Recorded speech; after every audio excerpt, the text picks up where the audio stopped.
ഇനി കാർഷിക വാർത്തകൾ. നാടൻ കുരങ്ങുകളെ വന്യജീവി സംരക്ഷണ നിയമത്തിന്റെ 1-ാം പട്ടികയിൽ നിന്ന് 2-ാം പട്ടികയിലേക്ക് മാറ്റാനുള്ള പുതുക്കിയ പദ്ധതി നിർദ്ദേശം കേന്ദ്രത്തിന് സമർപ്പിക്കാൻ സംസ്ഥാന വനം വകുപ്പ്. കാട്ടുപന്നികളെ 1972 വന്യജീവി സംരക്ഷണ നിയമം സെക്ഷൻ 62 പ്രകാരം ക്ഷുദ്രജീവിയായി പ്രഖ്യാപിക്കാനുള്ള പുതുക്കിയ പദ്ധതി നിർദ്ദേശവും കേന്ദ്ര സർക്കാരിന് സമർപ്പിക്കും. വനത്തിനടുത്തുള്ള പ്രദേശങ്ങളിൽ ഗുരുതരമായ കുരങ്ങ് ശല്യമാണുള്ളത്. കുരങ്ങുകളുടെ സംരക്ഷണത്തിന് അതിശക്തമായ നിയമങ്ങളാണുള്ളത്. ഈ നിയമങ്ങളിൽ ഭേദഗതി വരുത്താൻ കേന്ദ്രത്തോട് ആവശ്യപ്പെടും. സംസ്ഥാന സർക്കാരിന്റെ 100 ദിന കർമ്മ പരിപാടികളിൽ ഉൾപ്പെടുത്തി കേരളത്തിലെ മനുഷ്യ വന്യജീവി സംഘർഷം ഫലപ്രദമായി നേരിടാൻ നിയമ ഭേദഗതി അടക്കമുള്ള നടപടികൾ സ്വീകരിക്കുന്നതിന്റെ ഭാഗമായാണിത്. കാട്ടുപന്നി നിയന്ത്രണ പ്രവർത്തനങ്ങൾക്കായി പഞ്ചായത്ത് തലത്തിൽ എംപാനൽഡ് ഷൂട്ടർമാരുടെ പട്ടിക തയ്യാറാക്കും. കാട്ടുപന്നി നിയന്ത്രണവുമായി ബന്ധപ്പെട്ട് നിലവിലുള്ള പ്രായോഗിക ബുദ്ധിമുട്ടുകൾ കുറയ്ക്കാനായി നിലവിലെ മാർഗനിർദ്ദേശങ്ങൾ പരിഷ്കരിക്കും. വന്യജീവി സംഘർഷത്തിൽ മരിക്കുന്നവരുടെ ആശ്രിതർക്ക് ലഭിക്കുന്ന നഷ്ടപരിഹാരം നിലവിലുള്ള 14 ലക്ഷം രൂപയിൽ നിന്ന് 21 ലക്ഷം രൂപയാക്കാനുള്ള നടപടി സ്വീകരിക്കും. വന്യജീവി സംഘർഷത്തിൽ സ്ഥിര അംഗവൈകല്യം സംഭവിക്കുന്നവർക്ക് 10 ലക്ഷം രൂപ നഷ്ടപരിഹാരം നൽകാനും ചികിത്സാ ചെലവ് പൂർണ്ണമായും സർക്കാർ വഹിക്കാനും ആവശ്യമായ നടപടികളും സ്വീകരിക്കും. കുരങ്ങ്, മയിൽ തുടങ്ങിയ വന്യജീവികളുടെ ശല്യം നിയന്ത്രിക്കാനായി പഞ്ചായത്ത് തല പ്രാദേശിക ദ്രുതകർമ്മസേന രൂപീകരിച്ച് പരിശീലനം നൽകും. ഏകോപനത്തിന് ഫോറസ്റ്റ് ലെയ്സൺ ഓഫീസർമാരെ നിയോഗിക്കും. അതിരൂക്ഷ മനുഷ്യ വന്യജീവി സംഘർഷ മേഖലകളിൽ 250 കിലോമീറ്റർ പുതിയ സൗരോർജ്ജ വേലി നിർമ്മിക്കാനുള്ള പദ്ധതികളും തയ്യാറാക്കുന്നുണ്ട്. അതിരൂക്ഷ സംഘർഷ മേഖലകളിൽ നിർമ്മിത ബുദ്ധി ഉപയോഗിച്ചുകൊണ്ടുള്ള ത്രിതല സ്മാർട്ട് വേലി സംവിധാനം ഒരുക്കാനുള്ള നടപടികളും സ്വീകരിക്കും.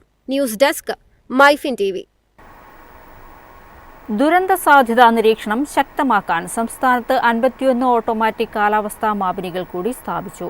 മഴ, കാറ്റ്, താപനില, ഹ്യൂമിഡിറ്റി എന്നിവയുടെ തത്സമയ വിവരങ്ങൾ ഇനി മുന്നറിയിപ്പ് സംവിധാനങ്ങളിൽ ലഭ്യമാകും.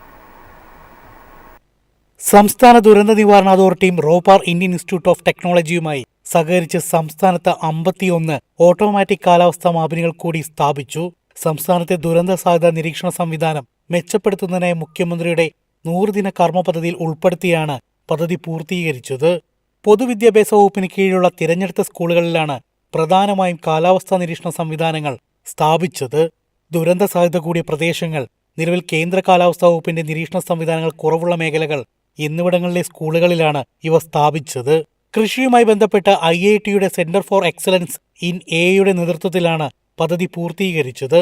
സ്വയം നിയന്ത്രിത മാപിനിയിലൂടെ മഴ, കാറ്റ്, താപനില, ഹ്യൂമിഡിറ്റി തുടങ്ങിയ സംബന്ധിച്ചുള്ള തത്സമയ വിവരങ്ങൾ ഇതിലൂടെ ലഭിക്കും.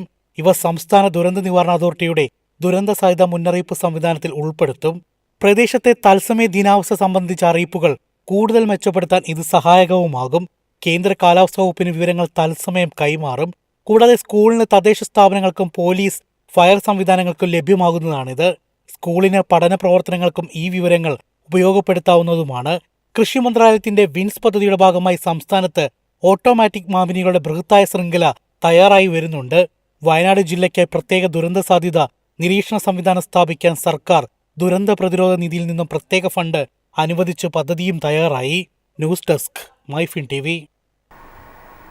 കശ്മീരിന്റെ കുങ്കുമപ്പൂ വ്യവസായം ഇരട്ട പ്രതിസന്ധിയിൽ. കൃഷിയിടങ്ങളുടെ വിസ്തൃതി കുറയുന്നതിനൊപ്പം വിളവും ഇടിഞ്ഞതോടെ കുങ്കുമച്ചെടിയുടെ കോമുകൾ താഴ്വരയ്ക്ക് പുറത്തേക്ക് അനധികൃതമായി കടത്തുന്നത് കർഷകരിലും അധികൃതരിലും ആശങ്ക ഉയർത്തുന്നു.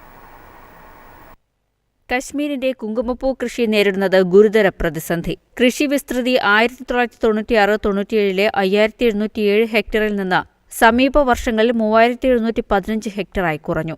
അതിനിടെ കുങ്കുമച്ചെടിയുടെ കോമുകൾ ഹരിയാന, ഹിമാചൽ പ്രദേശ് ഉൾപ്പെടെയുള്ള സംസ്ഥാനങ്ങളിലേക്ക് അനധികൃതമായി കടത്തുന്നത് ആശങ്ക വർദ്ധിപ്പിക്കുന്നു. 2025 ഓഗസ്റ്റിൽ അവന്തിപ്പോറയിൽ നിന്ന് ഏകദേശം 150 കിലോഗ്രാം കുങ്കുമപ്പൂ കോമുകൾ പോലീസ് പിടികൂടിയിരുന്നു.